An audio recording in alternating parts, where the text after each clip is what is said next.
Hey everyone! Before we jump into tonight's story, I want you to imagine something for a second. Have you ever found yourself in a place that's familiar during the day, but when night falls, it transforms into something else? The atmosphere changes, the silence becomes oppressive, and you can't shake the feeling that you're being watched. Now, imagine that place is your local Starbucks, somewhere you go to unwind, but suddenly it's not so comforting anymore. What would you do if you had a paranormal experience there? Tonight's story is about exactly that, a real encounter I had late one night. And trust me, you'll want to listen closely.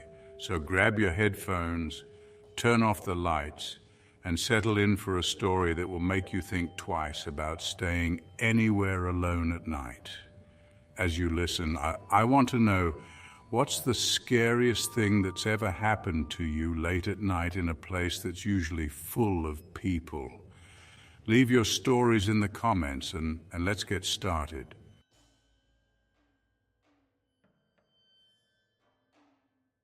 It was a Tuesday night, the kind of night where everything seems to slow down.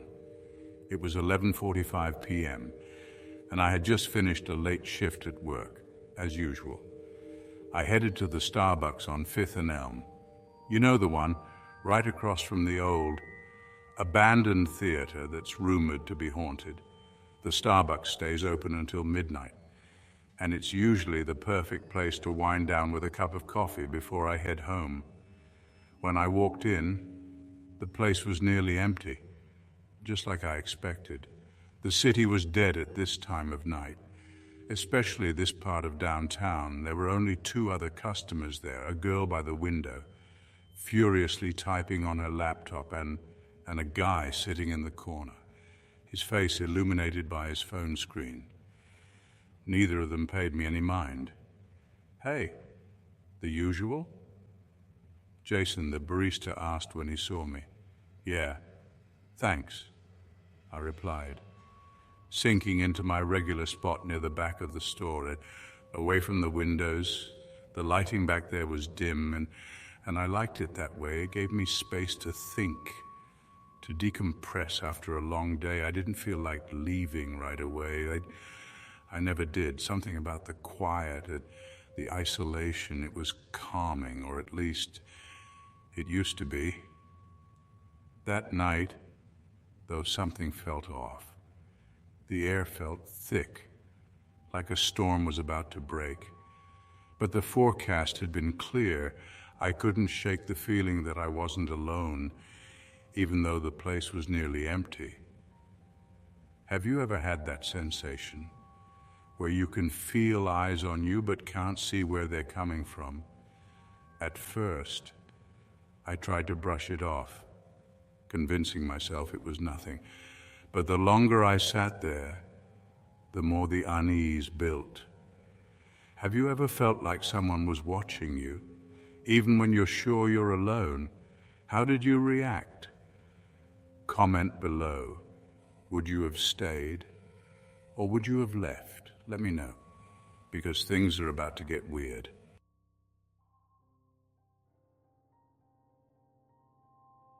I was scrolling through my phone, trying to distract myself, when I noticed something strange. My lock screen had changed. Now, I'm not the type of person who messes with my phone settings often, so I found it odd. Instead of the usual picture of my dog, the screen was just black, no image, no notifications, nothing. I frowned, turning the phone off and back on again, but the picture was still gone. That was weird, but not scary, not yet. Technology glitches, right? I told myself it was just some random bug and moved on. But as I glanced back toward the hallway leading to the restrooms, I saw something, a shadow. It moved quickly, darting out of sight just as my eyes landed on it. At first, I thought it was one of the baristas, but when I looked again, no one was there. The hallway was empty. I shook my head. trying to push down the creeping discomfort that was starting to gnaw at me. Maybe I was just tired. Jason was still behind the counter, cleaning up, completely unaware of the shadow. I told myself it was nothing, a trick of the light, maybe. I went back to my phone, but the unease didn't fade. In fact, it was growing stronger by the minute. What would you do if your phone started acting strange out of nowhere? Do you think it's a sign or just a coincidence? Let me know in the comments.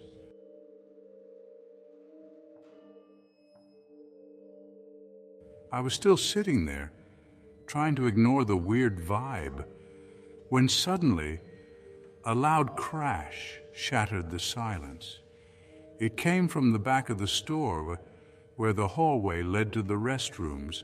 The sound was sharp, like glass breaking, and it echoed in the otherwise quiet Starbucks. I jumped, my heart pounding in my chest. The girl by the window nearly knocked over her coffee, and even Jason looked startled. "What the hell?" he muttered as he hurried toward the hallway to check things out. He was gone for only a minute before he came back, looking confused. "There's nothing there," he said, shaking his head. "Nothing's broken." The girl by the window quickly packed up her things and left without another word. I don't blame her. I probably should have done the same, but for some reason I stayed. I still don't know why, but something kept me in that chair, like I was glued to it. That was the moment when I started to realize this wasn't going to be a normal night. If you heard a crash in an empty store, would you stick around to see what caused it? Or would you leave immediately? Tell me in the comments what would be your breaking point.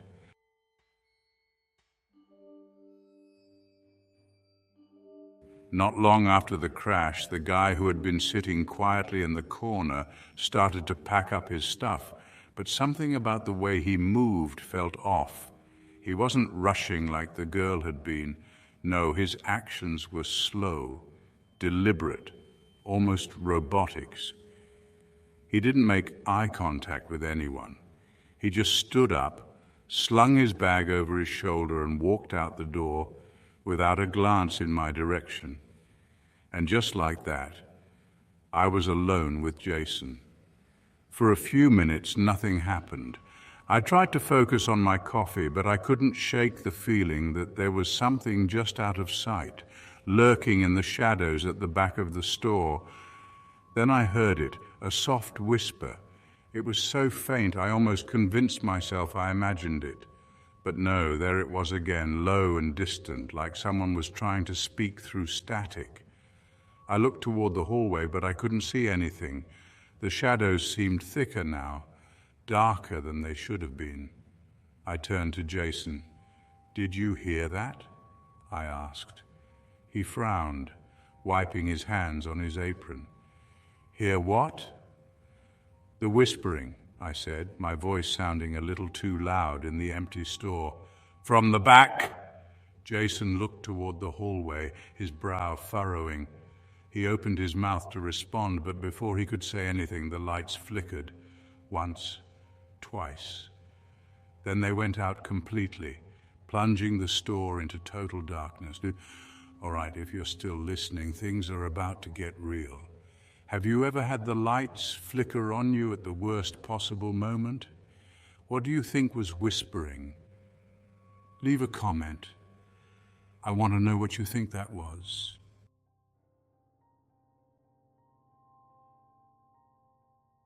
The second the lights went out, the temperature in the Starbucks plummeted.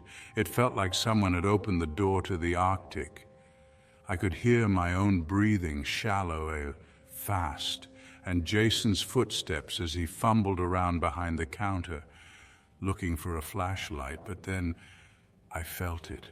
A cold breeze brushed past me, like something or someone was walking by. My skin prickled, and I froze, and every instinct screaming at me to run. But I couldn't. I was too terrified to move. In the darkness, I saw it again, the figure. It was standing at the end of the hallway, barely visible in the faint light coming through the windows. It was tall, its outline indistinct, almost like a shadow cast by something that wasn't there. And then it moved, slowly, deliberately. It started to drift toward me. I scrambled out of my seat and knocking my coffee over as I did. Jason finally got the flashlight working, but when he shined it toward the hallway, the figure was gone, but the cold, the feeling of being watched, it was still there, hovering just out of reach. "I think we're closing up early," Jason said, his voice shaky. I didn't argue. We both bolted for the door, leaving behind the darkness, the whispers, and whatever had been waiting in the shadows. What do you think? Was it a ghost, a shadow figure, something worse? Let me know in the comments. If this story freaked you out, don't forget to like the video and subscribe for more. Trust me that the next one is even scarier. And one last thing, have you ever had a paranormal experience yourself? Share your story in the comments below. I'd love to hear it. Thanks for listening, and remember, next time you're alone in a familiar place late at night, you might not be as alone as you think.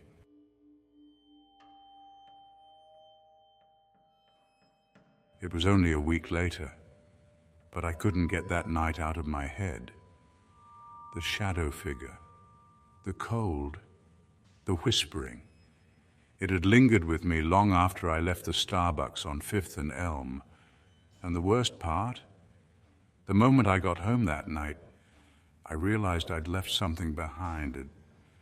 My notebook, a leather-bound journal I'd carried with me for years. It wasn't just any notebook. It held personal thoughts, or work notes, sketches, things I couldn't afford to lose. But given what I experienced, going back to that particular Starbucks wasn't exactly at the top of my to-do list. Still, I had no choice. I convinced myself it was just bad timing, a mix of exhaustion and overactive imagination. It wasn't like that place was haunted, right? And besides, it wasn't the only Starbucks in the city. That's how I ended up at a different Starbucks the following week, the one on 12th and Pine. This one was closer to my apartment and had a completely different vibe.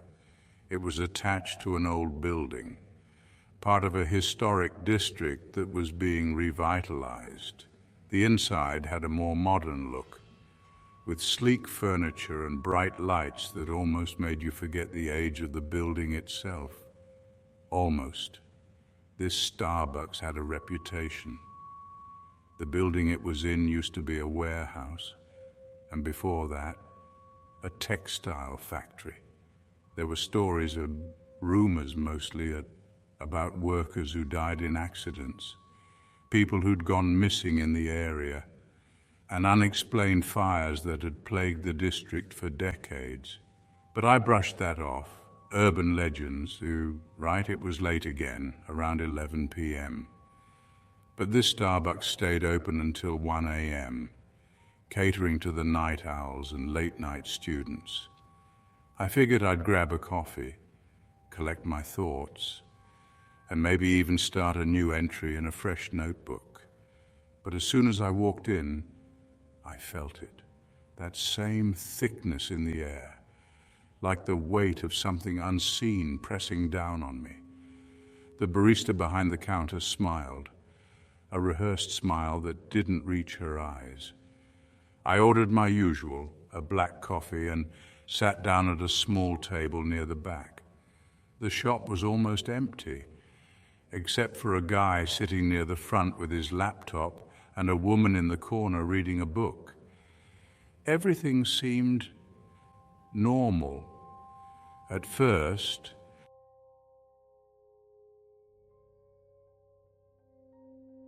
It didn't take long for things to feel off. I remember sitting there, taking a sip of my coffee and feeling an unexpected chill. It wasn't like the usual, oh, the AC's too high kind of cold. This was bone deep, the kind of cold that made you want to stand up and walk away. I pulled my jacket tighter and took another sip, trying to ignore it. That's when I noticed something strange. The reflection in the window across from me. In the reflection, I could see myself sitting there and my cup in hand. But just behind me, near the wall, was a faint outline.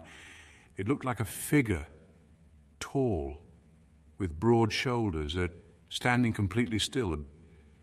I whipped around in my seat, heart pounding it, but no one was there. The wall was empty, the shadows undisturbed. Shaking it off as a trick of the light, I went back to my coffee. But the feeling didn't leave. Every time I glanced at the reflection, the figure was there, always standing just behind me. I tried not to look at it, not to let it mess with me, but it was impossible to ignore.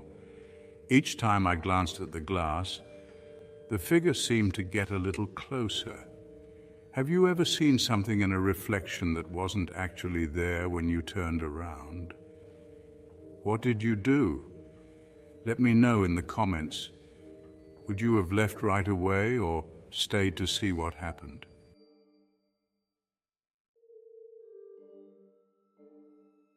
By the time it was almost midnight, the Starbucks had emptied out, except for me and one other guy sitting in the corner, his face hidden behind his laptop. I kept my eyes down, trying not to look at the reflection anymore, focusing on my notebook instead. I tried to write, but my thoughts were all over the place, jumping back to the strange figure from the week before, wondering if it was following me. Suddenly, I felt a shift in the room. The air got heavier and the soft buzz of the Starbucks background music seemed to fade, leaving only the hum of the lights overhead. Then I noticed something. The guy in the corner wasn't typing anymore. He hadn't moved in the last 10 minutes. His fingers were frozen above the keyboard, yet completely still. I tried to convince myself that maybe he was just staring at the screen, reading or thinking, but the longer I watched him, the stranger it felt. And then, in one quick, jerky motion, he closed his laptop, stood up, and walked out without a word. The door didn't even chime when he left. It just clicked. I was alone. Or at least I should have been. What's the creepiest thing you've ever seen someone do in a public space? Did they just leave like that guy? Or did something stranger happen? Share your story in the comments. I'm curious to hear what you'd make of this.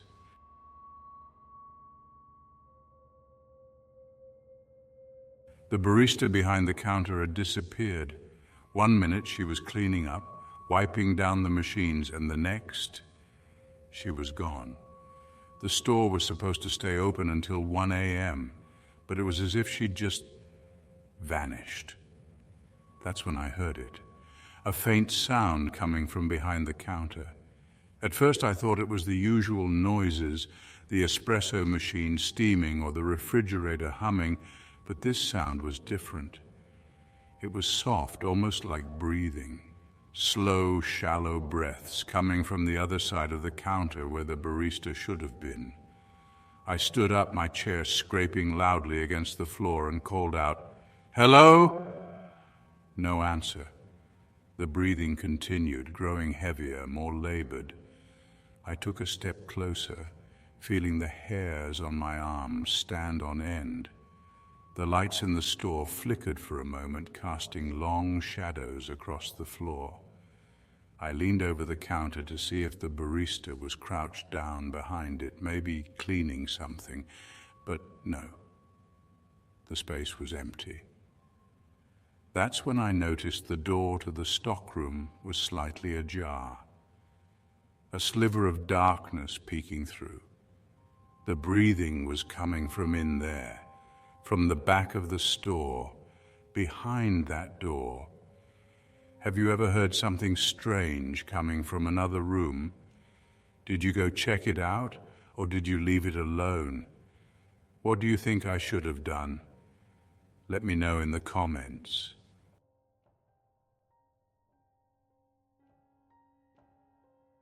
Against every instinct I had, I walked toward the stockroom door. With each step, the breathing grew louder, more ragged, like someone struggling to take their last few breaths. I hesitated for a second before reaching out, pushing the door open just a crack.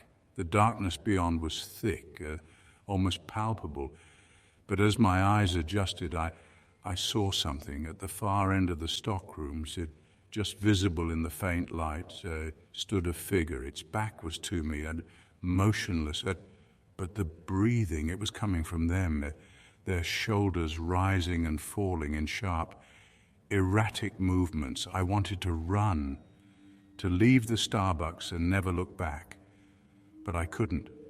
My feet were glued to the floor, frozen by a combination of fear and something else, something I couldn't explain. Are you okay? I asked, my voice barely above a whisper. The figure didn't move and didn't respond. I took a step closer, my heart racing, and then, in one fluid motion, the figure turned to face me, but there was no face. Where there should have been eyes, a nose, a mouth, there was nothing, just smooth, featureless skin stretched taut over a hollow skull. And yet, the breathing continued, growing louder and louder, filling the room until it was all I could hear. I stumbled back, slamming the door shut behind me, and ran. I didn't look back. I didn't want to know if it was following me. What do you think I saw in that stockroom? Was it something real, or just my mind playing tricks on me? Leave your theories in the comments, because whatever it was, it still haunts me to this day. And if you've ever had an experience like this, I want to hear it. What's the scariest thing you've ever encountered in a place that felt completely normal during the day, but turned into a nightmare at night?